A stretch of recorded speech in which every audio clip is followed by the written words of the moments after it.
Quicken Loans has helped millions of Americans achieve their dream of home ownership. And when you are ready to purchase the home of your dreams, they can help you too. When you work with them, you get more than just a loan, because Rocket Mortgage is more than just a lender. Get started online right now. Don't go into this blind. Don't go into this without the best help you can get at rocketmortgage.com/Knowles, Knowles, equal housing lender, licensed in all 50 states, NMLS consumeraccess.org, number 3030. Rocket Mortgage by Quicken Loans. Push button, get mortgage. And then you have YouTube, which is push button, censor conservatives. That's how they're going to do it. YouTube is demonetizing Steven Crowder, who has one of the biggest channels on YouTube, for using the words queer and gay to refer to a gay journalist. But we here at the Michael Knowles Show have an even bigger scoop, because it turns out that there is another YouTube creator at Vox.com who is referring to a gay journalist with those exact same words. Take a listen.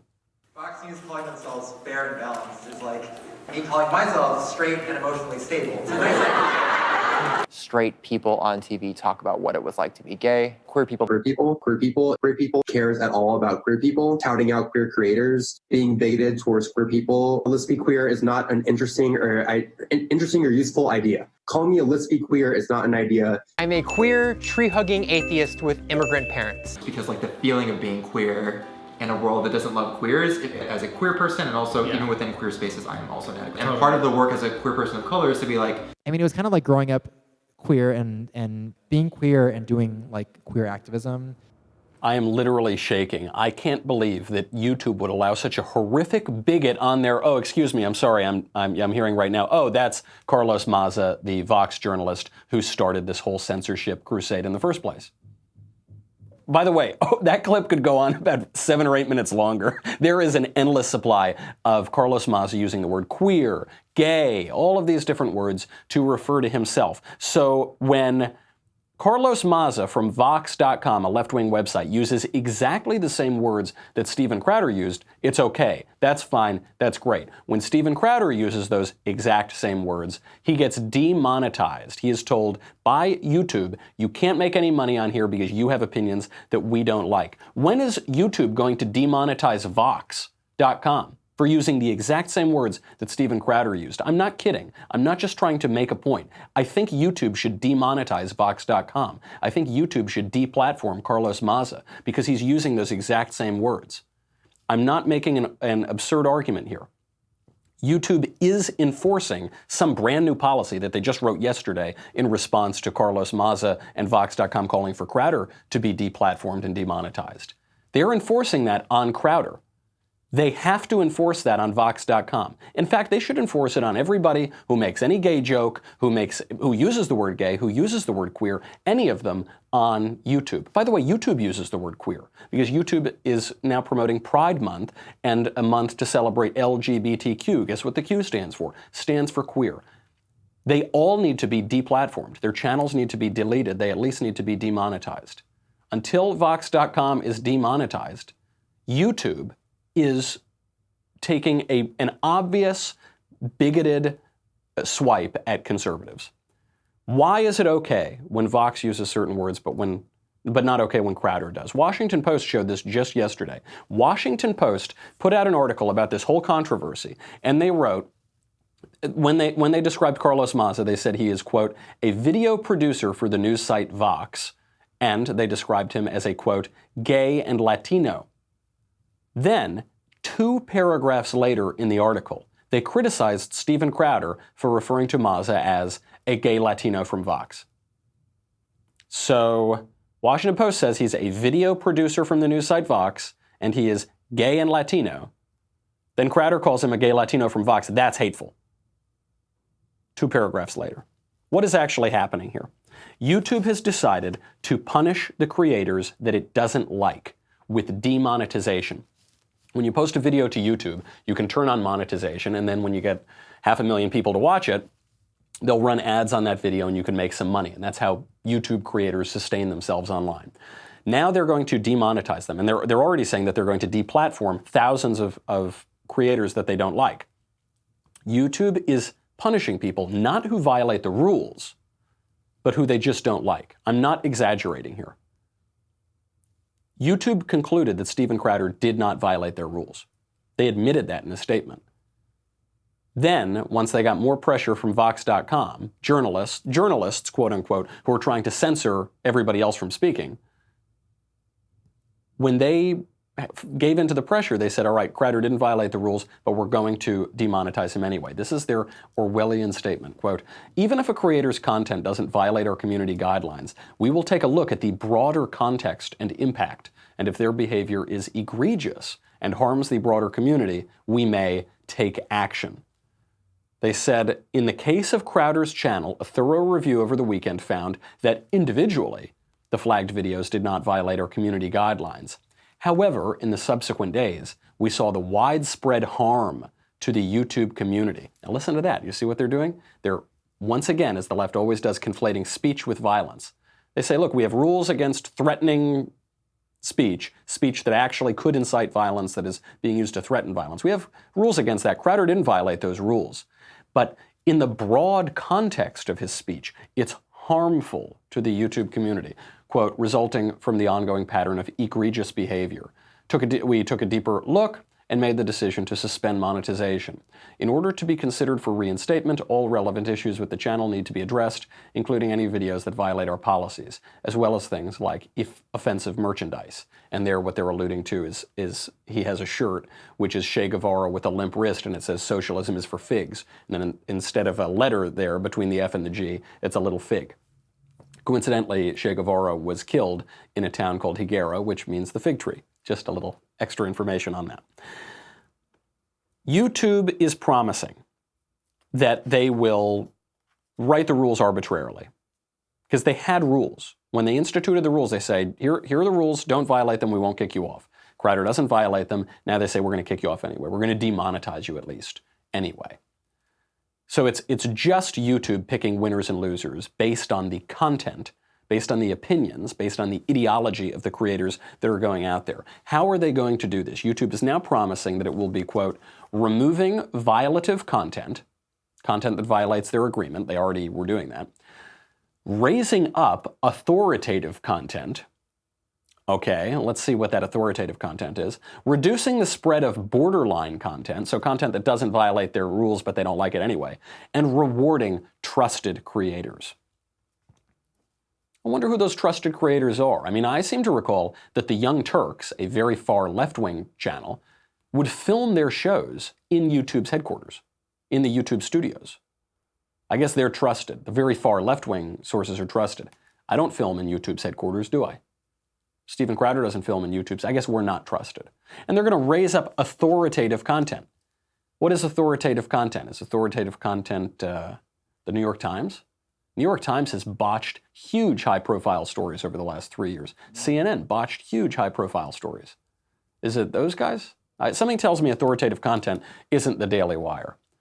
But then, how are they going to boost that authoritative content? They write, this is YouTube writing, quote, if a user is watching a video that comes close to violating our policies, our systems may include more videos from authoritative sources, like top news channels, in the Watch Next panel.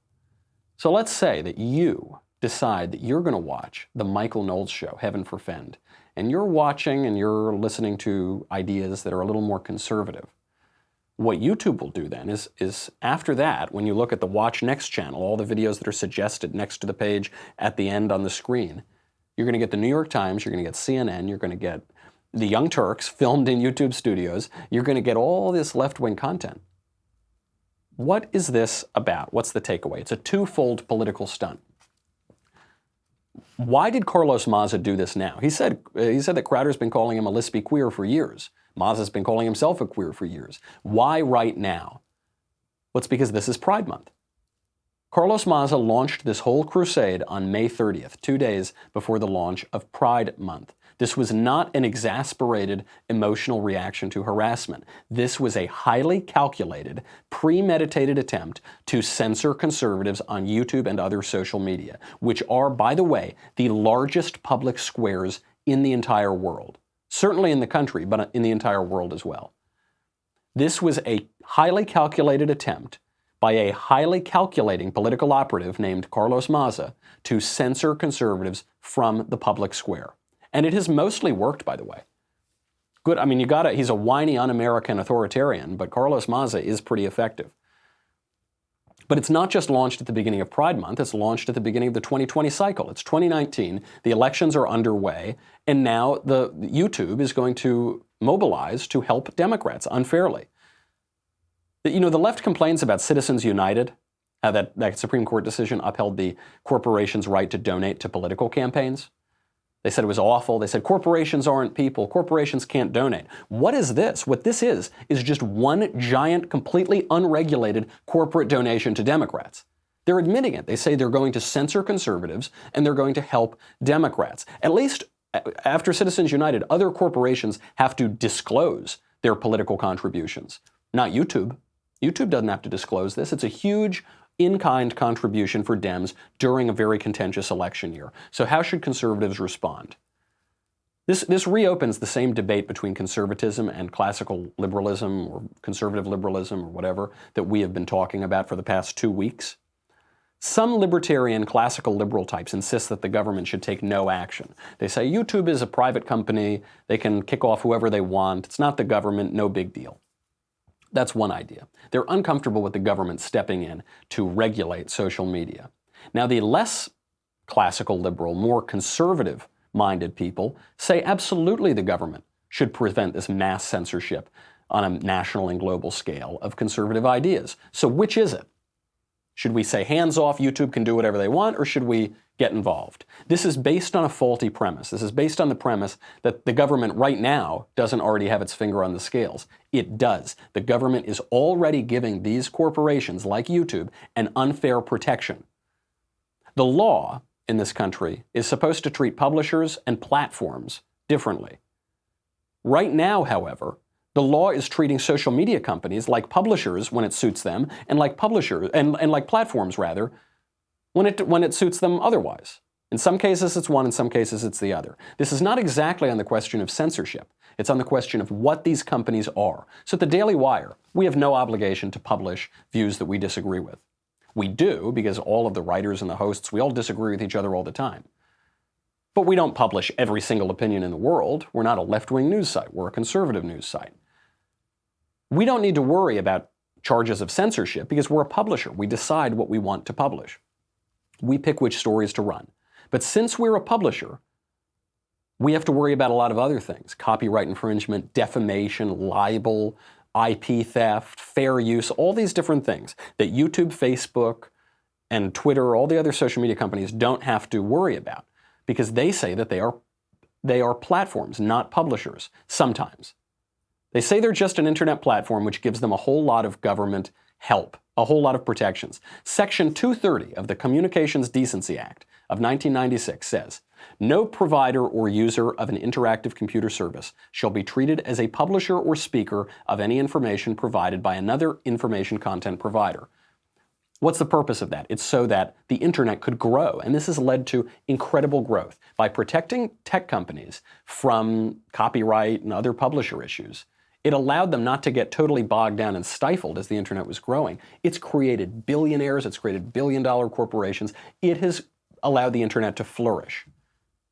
Now, those platforms are abusing that protection.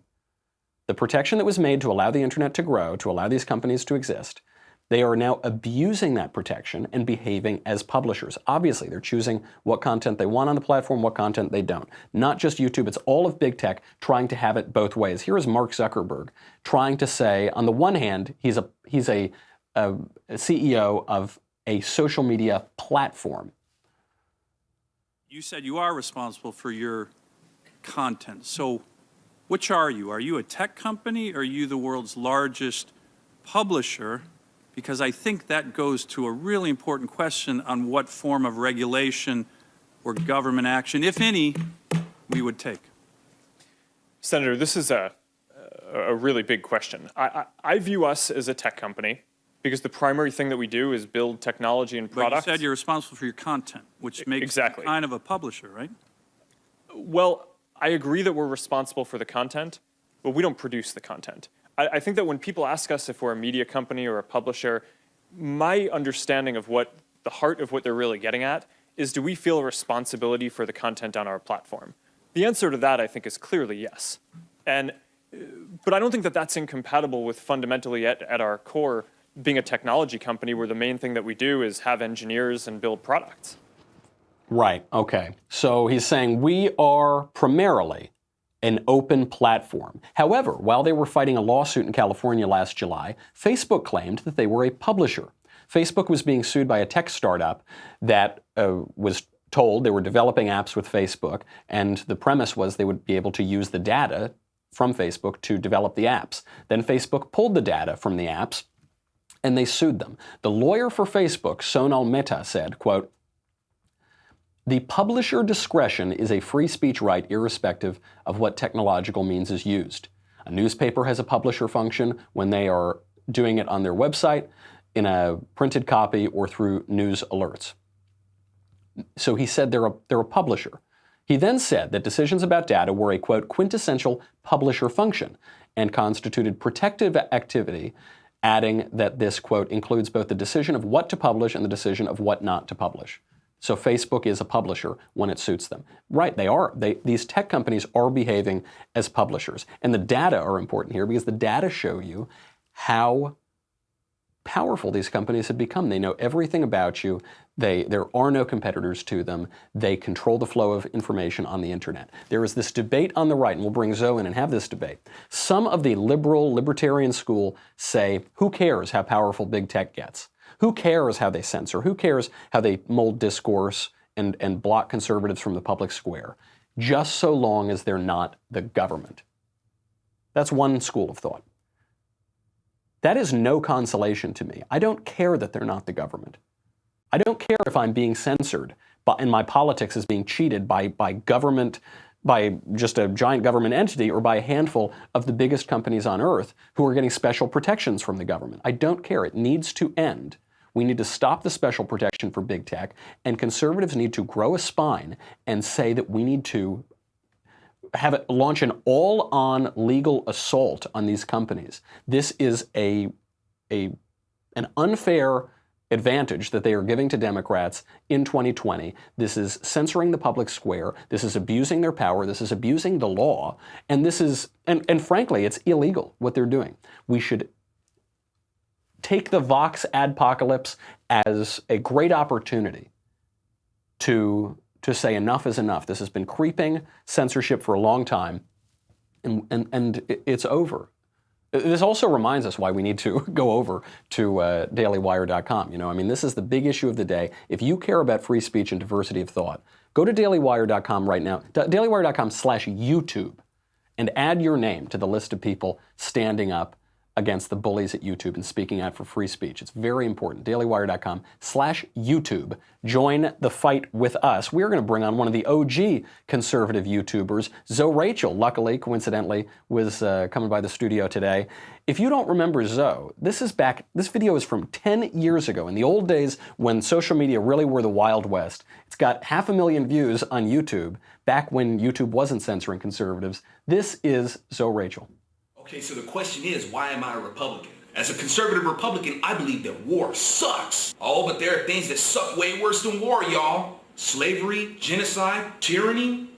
Peace through strength, y'all. I'm a conservative Republican because I'm pro-life. I'm a conservative Republican because I believe that marriage should be between a man and a woman. As a conservative Republican, I support the Second Amendment. As a conservative Republican, I appreciate what America is. As a conservative Republican, I believe in a maximum of a 10% consumption tax. As a conservative Republican, I think if we're smart enough to earn the money, then we're smart enough to know how to spend it. I'm a conservative Republican because I believe that abstinence should be taught in school instead of having free condoms in the office. As a conservative Republican, I'm proud of my country. I'm proud that our country is seen as a place that if you want the best chance to realize your dream, it's the place to come to. Oh man, I don't think we're better than anybody else. It's America. We are everybody else. I could go on, y'all, but I'm just going to say that I'm a conservative Republican because I believe in God and I like it. We're joined now by Zoe Rachel. What's going on, man? You look exactly the same. Well, thank you. I can't even see the difference. 10 years and nothing has changed at all. Well, I appreciate that. This was such a lucky day, such a coincidental day for you to be walking by the studios. Nice. Well, is it because it's Gay Pride Month? No, not because it's Gay Pride Month, because YouTube is in the news, and you were one of the OG conservative YouTubers. I mean, 10 years ago, you're talking about 2009, that video came out. What changed between the old days when you could get 500,000 views on just here's my opinion on conservative politics, to now when Steven Crowder uses the word queer, the same word that is in LGBTQ, right, and he gets demonetized and they're threatening to deplatform him? What changed? How long do I have? I could go on for days about this. Yeah, we could end it because it's been going on for years. And man, I would say, I don't want to say I told you so, but I've been trying to let folks know that, man, as conservatives, we got to be careful not to underestimate liberals. Their worldview may be foolish, but they're not exactly stupid people. And they've created the platforms that conservatives have been dependent on to get their message out. And I've said for a long time, man, it's like, these Silicon Valley liberals ain't going to sit there and let us talk about, their worldview the way they've been doing them before they pull the rug up from underneath us. We're going to have to come up with some sort of a viable competitor. And I don't mean like some sort of like conservative platform or something like that, hey, this is the right thing. It's going to have to be something that's just as interesting, the content and the way that it's organized and all that sort of stuff. I can't be the guy to do it. I'm not that tech savvy, I'm an artist, but anyway, these people, how this came about is basically, they created this stuff and we just can't use their stuff and do what we're doing. Right. We must have been crazy to think that we could get away with airing our views, destroying their stupid ideas for 10 years. Eventually, they're going to get sick of it. I remember in the early days of YouTube, right around the time you made that video, I was working on a Republican campaign in New York, and nobody was using social media. So we used it in all these sorts of new ways. We were doing music videos to attack the other guy. And they were catching a lot of traction. And you could do that back then. Yeah. Conservatives thought social media are here. Finally, the monopoly of the mainstream media is broken. You had PJTV early on, which you were at. I mean, obviously Daily Wire, CRT, all of these different companies blew up, and now they are totally attacking us. They're pulling the rug out from under us. And we've been, what's been part of our content is letting folks know that Democrats is crazy. This isn't a new thing. Like, we talk about the Democrats are becoming unhinged and and they're going crazy. They've been crazy. These are people who blow up churches. These are people who have lynch mobs. These are people where we had, hey, you know what? That's illegal. You guys can't keep doing that. So we had to make, anti-lynch laws. These people have been crazy. So, at this point, it's like, we might need to take that and get out of crazy folks' backyard, and create our own thing, like you guys are doing right now. How does this end, though? I mean, does this end with conservatives? They just shut us up, and we've got to wait for some new technology to develop, or does this actually energize conservatives as we look at 2020? Well, I hope that it would energize conservatives and use the formula that's always been under our nose. We see how liberals have been able to do it: music, movies, education center. They're in everything, and where conservatives usually aren't. And the thing is, as conservatives, we tend to think that people. I think we give people a lot of benefit of the doubt that we can reason with them. We're going to go and we have this solid reasoning that people are going to understand. And every once in a while, you may make a connection. I was a liberal, and I figure if a knucklehead like me can get it, anybody can get it. But reason is just not a language that they understand. And I'm not being literal here. It's just something that they really don't get. Their world is imagination. That's why all the stuff that they believe is filtered through imagination. Their information, their education, all that sort of stuff is imagination land. And that's just an area that conservatives really don't tap into. Well, it's all the narrative, right? They construct a narrative, even if it's false. If everyone sticks to the narrative, then they get to do what they want. And, like me, you're a Hollywood conservative. You were in the Gosnell movie. You got a new album out. I mean, you've been working around show business for a long time. Conservatives don't want anything to do with show business. Well, I don't know, man, because Netflix is getting that money from somewhere. Let's not pretend that conservatives don't have a Netflix account. They do, and so we make. We at least stole somebody's password to log into Netflix to watch the shows. Right, Yeah, right. That get them hacks going, man. Netflix, HBO, all that sort of stuff. And we're wondering, how are liberals able to do it? It's because we're funding them to do it.